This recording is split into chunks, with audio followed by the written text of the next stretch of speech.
Anyway, just want to throw some props to the keynote. Some other props is due is for everybody who's attending today. That's all of you in the crowd. Without the attendance and the volunteers who put this on, I think our industry would be a lot more boring and would not progress nearly as fast. So thank you for coming. Now, you didn't come here to hear me say thanks to you. I know that. You came here for me to talk about vector databases. Now, before we can do that, I think a short little intro is in order. Who am I? I haven't created a programming language. I don't have a PhD in physics. And I'm just from a small area on the west coast of Canada, on Vancouver Island. It actually took me 3 flights to get here today. I work at a company here in the Bay Area called Airbyte. You've probably seen their logo around. And I'm just an engineer. I just build things. And that's what I want to tell you about me is I love to tinker. I love to use this new technology. And I love to teach. So today, what I'm kind of going through is myself being a masochist and finding all these potholes in building these LLM applications so you don't have to, right? I fall in there, and you can step over me. Now, I made the title to this talk months and months ago when I was kind of cooking it up, loading your life into a vector database, right? We're going to be building an application where we take all of our data from all over and put it into one data store so we can start using it in our LLMs. But as I was going through this, I think there's a few more titles I could have chosen, right? Could have called this Stubbing Your Toe on Token Limits, right? I could have called this RAG Against the Machine, Retrieval Augmented Generation. You know, bad puns is what I'm after here. And we're going to get to this, but I could definitely have called this Stealing My Friend's Strava Data so I don't have to exercise like I promised my wife I would making this talk, right? But all these silly titles aside, there's a through line through this. There's something I want us to acknowledge and carry through the entire of this session and bring with us, afterwards. And that through line is, new systems have new possibilities. It's what gets us excited about LLMs and the things we can build with them. But more importantly, these new systems have new shapes. They have new constraints we have to work around and new things to consider that you don't know about until you start building with it, right?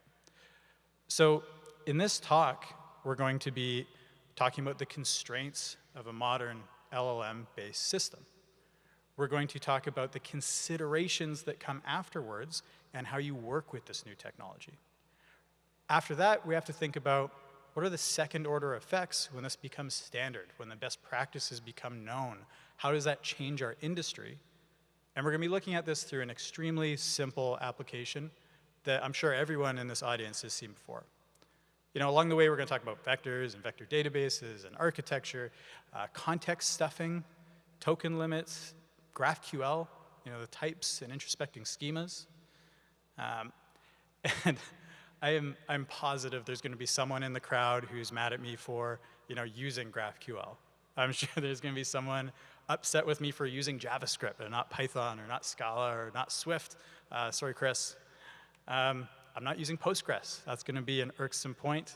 I'm using a weird variant of Node.js called Bun, and I'm using my employer's technology. Like, even though they're open source and awesome, I'm sure someone's going to have a bone to pick. And to that I say, I don't care. This is my talk. This is not yours. So enjoy. Come along with me. OK. So before we get into the building, we have to kind of get on the same page. We have to share some context. So I'm curious, just like a show of hands in the crowd, who here has built something, even a toy application, using an LLM? OK, good. Good, that's a good amount. And how many people have used vectors and vector queries and vector databases? Oh, perfect, nearly just as much. All right, so for you, that's going to be a refresher. For everybody else, this is going to be some prerequisite knowledge to start building with this. So the first thing is, what does it mean to be a simple LLM application? What it doesn't mean is query caching or query optimizers or personal data filtering, or any type of UI. What we're going to be focusing on is a subset of nearly all of these types of applications, which is retrieval augmented generation. This is the part of the system that goes and grabs context for your user, right? This is your business data. This is recent information that your model has not been trained on, where you take a question, you turn that question into data, you use that data with a query to finally get your answer for your user, for your system. There's a twist, though. We're going to do retrieval augmented generation with GraphQL, right? We're going to take a question. It's going to go into a simple application. We're going to take that question, ask an LLM to turn it into a GraphQL query. We use that GraphQL query to then get the context. Then we feed it back into a final prompt to answer the question. There's kind of like a two-prompt approach here. There's technically a third one, but I'm going to wash over that. It's for an example record. Okay. So right away, we've kind of arrived at our first constraint in the system, right? All these systems have constraints, and the first one is unstructured to structured data. The questions you get, the inputs from your users, they're not like they used to be. They're not query parameters. They're not URL slugs. They're not forms. They're just a question. And because of that, it's very uncomfortable for us traditional developers to work with it. I can't go name equals form.name anymore. It doesn't work. I need a way to go from this unstructured input to some structured context. And this is where vectors come in. Now, often this is referred to as embeddings in ML and AI. I'm here to tell you it's the same thing. They're just making up words, right? What a vector is, it's just an array of numbers. Now that array of numbers, in this case, we don't really know what they correspond to. It's long, it's basically unparsable by a human, but we do know is it's an indication of some kind of similarity, some kind of contextual value to the model that created it. So while we don't know what the internal weights mean, we do know if we have a vector from a model and then another vector from the same model, we can see, are they similar, right? If we take the query, what are common household pets, we imagine that question vector is going to be very similar to dog, cat, parakeet, and a little less similar to salamander, and definitely not similar to Komodo dragon, right? It's a dimensionality. But we use these vectors for similarity searches. So I can go, hey, they've asked this question, give me all the documents similar to it, given this threshold, right? Nothing too complex there, nothing too scary. And vector databases are just purpose-built databases around the concept of vector indexes. They can also be plugins like PG Vector, but they're optimized for similarity searches. Now, there's a few different algorithms to consider when you're choosing your similarity search, but we're not going to dive into that. Just know when you hear vector database, it's a database with a vector index and some extra nice features. Now, because vectors aren't unique to LLMs and AIs, they weren't invented by it, but they become more important because of it. And because they become more important, vector databases become more important. And because they're coming up at the same time, we're starting to see these tools add very specific features for the AI use case. And that's an important thing to consider when you're building these applications, right? You don't have to use a vector database. You can roll your own, but I would caution any small team or new product, think about using these when you're making an RAG system, because you don't have to reinvent the present. And you certainly have less of a chance of reinventing the future, because as these systems grow and build, you're going to go along with it. They're going to keep adding features as we discover best practices, okay? And now for anyone here, one more show of hands, as I promised, my last one. Anyone here work in analytics and moving data into a data store? There we go, okay. We got a nice quarter of the audience. So this is really similar to analytics database use cases, right? When you want to ask questions, you need the data in one place. When you want to do vector comparisons, you need the data in one place. So consider this when you need to ask questions and get context, you need to start considering, how do I move all this data into one place? And how do I have one entry point to query this data, right? you might have multiple LLM clients that all need ways to interact with your documents and your vectors. Okay, there's a context. Whew. Let's start getting into building it, right? Let's make our way. First step, we have to load our data. Now, this is where I'm gonna irk some people by starting to say Airbyte. But if you believe me that we need a central data store, that means we need a way to load things into it. And in the past, I think this has often been cobbled together shell scripts. I've done enough Splunking in my career where, you're like, I just need to get data into this database, and you write like a small little bash script or a small little Python script, and you leave it, and you put it on cron job, and 2 months, 2 years later, it breaks, and the person who built it left, and there's no tests, and it's really painful. So I don't want to dwell too much on how to load the data, but I want to give a very strong recommendation to consider using a data platform. It doesn't have to be Airbyte, though, again, I think it's great, but the purpose is you want to be able to load data from a bunch of different stores into a small subset of destinations, and you want it repeatable, you want it tested, you want it robust, and you don't want to waste a lot of time on this. Writing and supporting one-off scripts is a pain. So for loading the data, we're going to be loading data out of Strava. Airbyte's going to grab the records, and then we're going to load it into Weaviate, which is a vector database that I'm using. And why I chose Weaviate, we're going to come up in a second. Finally, Weaviate is responsible for vectorizing the inputs. So it's got access to my OpenAPI key, or OpenAI key, and then it'll transform it into an embedding. And to give you an idea of just how simple this setup was for me, it's setting up Weaviate Cloud. Now, Weaviate's open source. You can deploy it yourself, but I'm lazy. I went with their cloud offering. It was free, perfect. I'm a little bit cheap. It was 2 clicks. Create cluster, save cluster, done.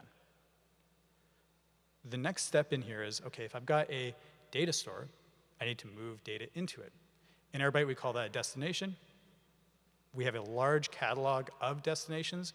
Weaviate is one of them. All I had to do is define my API key for Weaviate, my API key for OpenAI, and hit save. Now, the source part in this example is actually just slightly more complicated. We have a large catalog, but in some cases where you have a more nuanced API or maybe something that's more bespoke or obscure, you have a custom connector builder. This is kind of like a WYSIWYG for building these extractors, these data extractors. So for me, I had to make one for Strava, and I think it took about 5 minutes. I had my API key for the data, and I just had to define the routes I was querying, the pagination, save, and we're able to start syncing. So this total process of getting a vector data store up and then getting my data into it is approximately 20 minutes if you know your tools. And if I need to keep adding more sources, it's another 5 minutes of investment every time. That saved me probably a few weekends and definitely some of my wife's time and enjoyment with me going out mountain biking. All right. Now, this is a time I have to thank a friend of mine, Melissa. I started this talk, and I was like, you know what? If I get some Strava data into this, that's going to incentivize me to bike more, and then I'll get more fit and exercise, and I'll get a six-pack and all that, and it didn't happen. I stayed on my computer. I stayed on the couch, and as I needed the data for this, I'm like, I need to go find it. And thankfully, my friend Melissa, who is a tremendous athlete and has some arguable takes on who she gives access to her personal data, gave me her API key, and I got to use it for ingestion for this. Okay, so thank you, Melissa. Now, step 2 here is once the data's in, we're able to query for context. And arguably, this is the most important part of these retrieval systems. So in the spirit of time, I'm not going to open up the Weaviate dashboard, but I will open up my terminal at some point here, I promise. But with these in the database, I can start querying, I can start asking. And I can start asking for objects, like activities, but really, really important, I can start asking for slices. I can start asking for specific fields. All right? And this is where Weaviate's use of GraphQL is really important. So why did I choose Weaviate? Why do I keep mentioning GraphQL? And why am I a fan? Now, GraphQL has a built-in ability to get the schema as an API client, right? It's self-documenting. You can introspect these APIs. And with one call, I can get all of the fields available, all of the objects, all of the input and output types, all of the mutations. I can, as a model, as an LLM, understand the API without me having to write any code, right?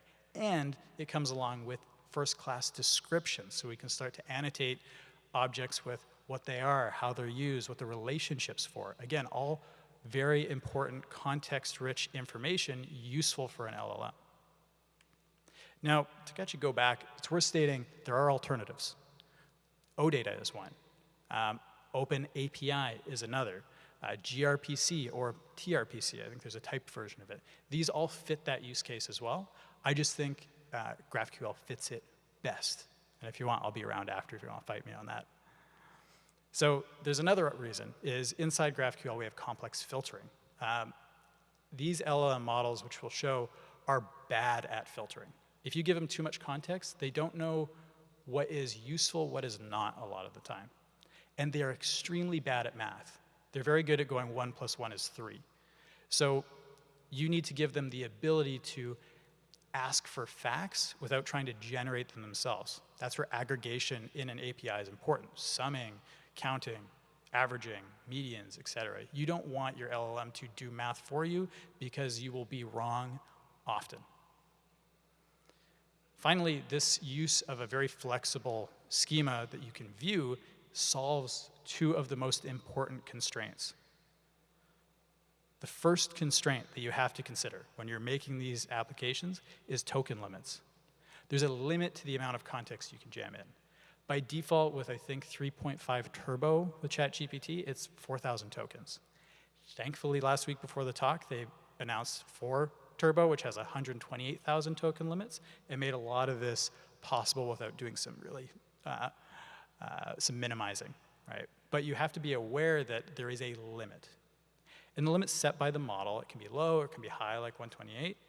But there's point is there's a tension, right? So between token limits and meaningful vectors. Think about it this way. If you want the most context, the most useful vector, you need to create it from a very fat object, right? Like the full pet, the name, the species, the owner, all of that into one vector. However, when you're using that object, when you retrieve it, you actually need the thinnest slice possible, right? Maybe you just need the name, maybe you just need the age, maybe you just need the owner, but you need some way to say, I can retrieve this, and then I need to slice it down. And worth pointing out here, this is the same reason why time series can be difficult, right?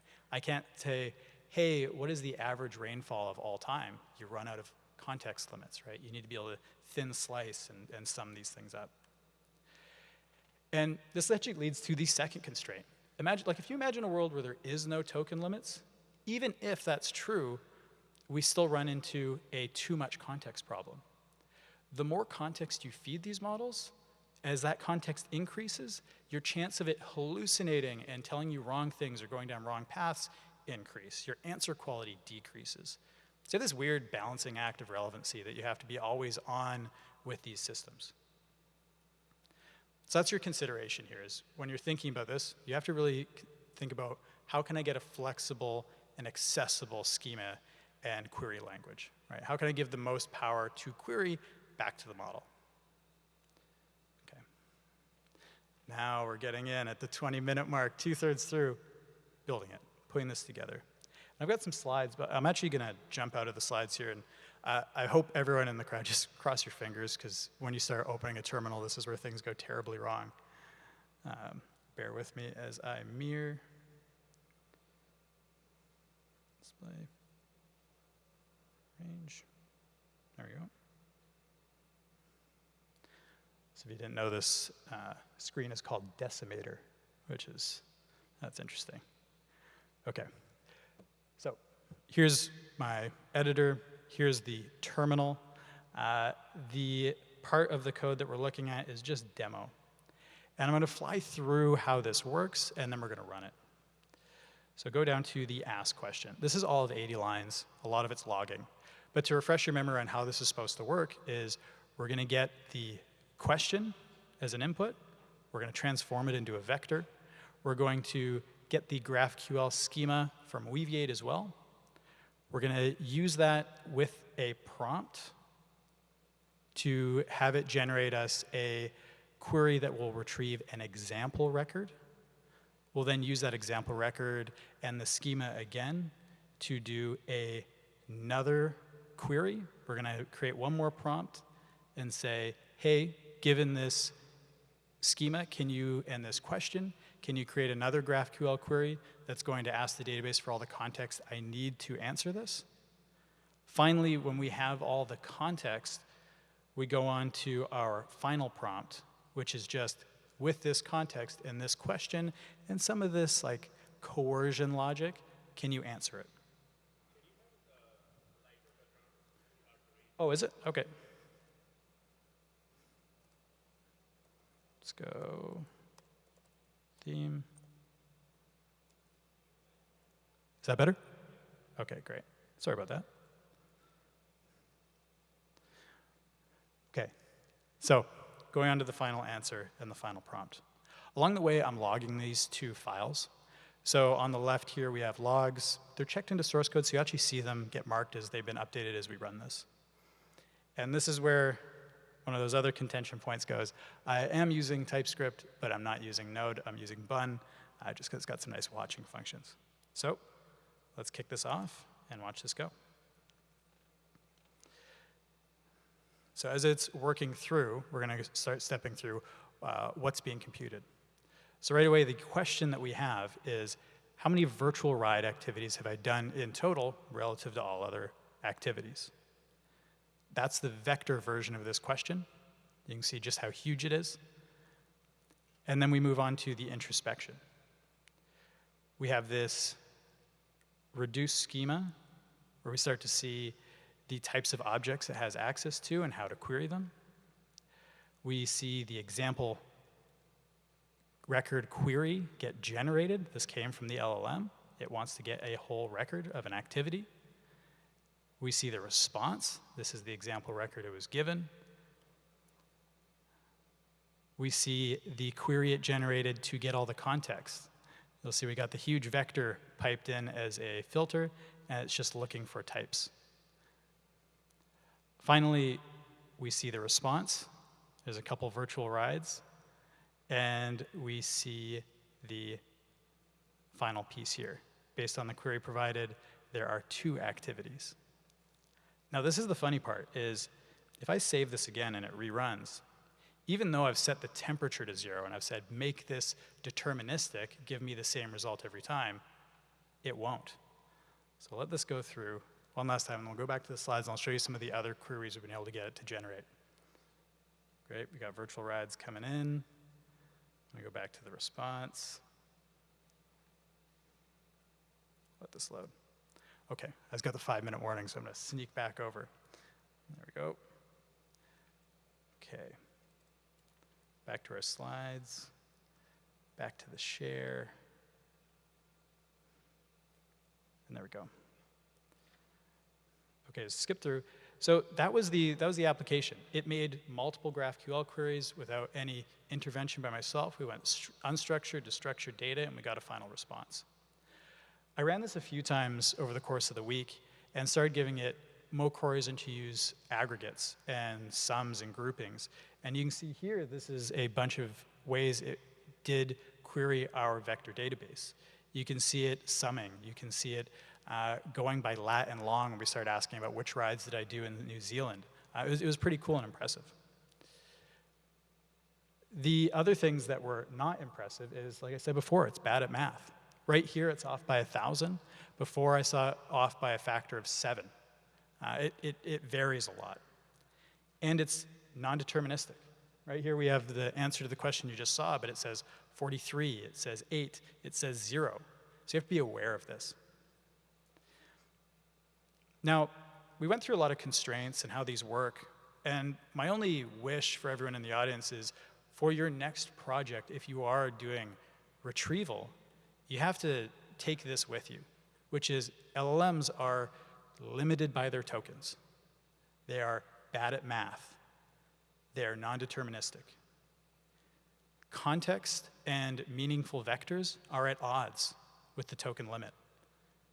You need a strategy for pulling out the most amount of context in the least amount of text. It is a very core principle. And your data models, your APIs, and your error messages are all much more important in this paradigm. You need to think about what error messages you're sending back, how you're exposing types, how you're exposing your schema. It is now first class, not a kind of side effect thought. Finally, I want to leave everyone here with some thoughts for the future, right? So if self-describing APIs are now first class, what does that mean for your errors? Do we need an LLM on the other side to start communicating back, right? Does that loop of query error, query error, query error become so important that it's no longer valid to say, just look at the docs, right? And the other thought is, if LLMs are both important and struggle with concrete facts, does that make the data engineering profession more valuable, not less, right? Do we need to be much more aware and attuned and invest more into pre-computing a lot of facts and doing a lot more data wrangling than we're even doing today? Finally, I think we have to think about, what do LLMs mean for the world? And specifically, are we frozen in time now? If it's easier to work with programming languages where you have Copilot that's been trained on your programming language, does that mean it's now harder to pick up esoteric and new languages? Is it now harder to pick up new frameworks and libraries? You know, did everything just get frozen solid? And did culture get frozen at the same time, right? Does Tom Cruise with generative AI end up living forever and just become something you inherit? And that leaves me with the final alternative title to this talk. Will Tom Cruise live forever? God, I hope not, but probably. Okay. So thank you. Thank you for your time.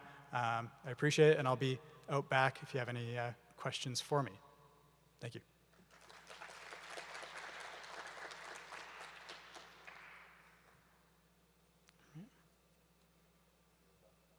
5 minutes for questions here. Yeah. Oh, sure.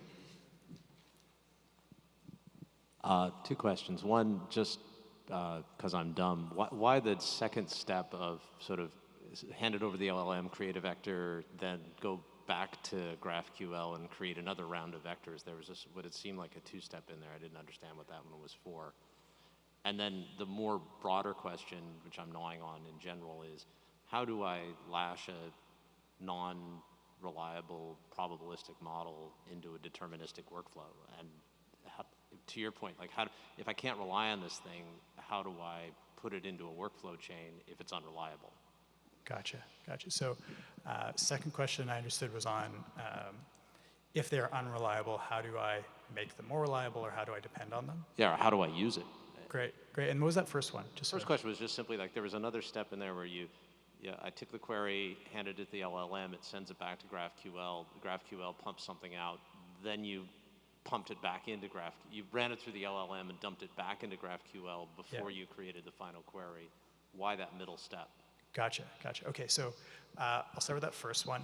The reason why we had that two-step is we need to first get our context, and because we have unstructured to structured data, that requirement, our best way to do that is through an LLM, right? We have to say, hey, someone asked me this. I need to make a GraphQL query, but I don't know how to tie them together. Can you? And then once it gives us back that query, we have to take the query, go to our own data store, our own APIs, pump it in, get the context out. And then you have that second question of, okay, now that I've got the context, I still have that question. Can you actually answer it now? So it's more of like a flight control kind of thing, and then that whole unstructured to structured data. The other point on these are untrustworthy characters. How do you trust them? This comes down to you have to be very on it with your monitoring. You have to have some kind of query optimization, but also query monitoring. You have to be thinking about how can I keep tabs on this system? How do I know that I'm still getting the correct outputs? And you have to do a fair amount of QA when you're building these prompts. So it's mostly a monitoring problem. And then secondary, it's asking the right questions. Here I was asking it to sum for me. I probably shouldn't have been doing that. Or if I'm doing that, I should give it probably some more prompts to be using the summing of my API and not its direct summing. That makes sense. Yeah. There we go. Any other questions? Oh, people are taking pictures of this. I love that because I spent the least amount of time on this one.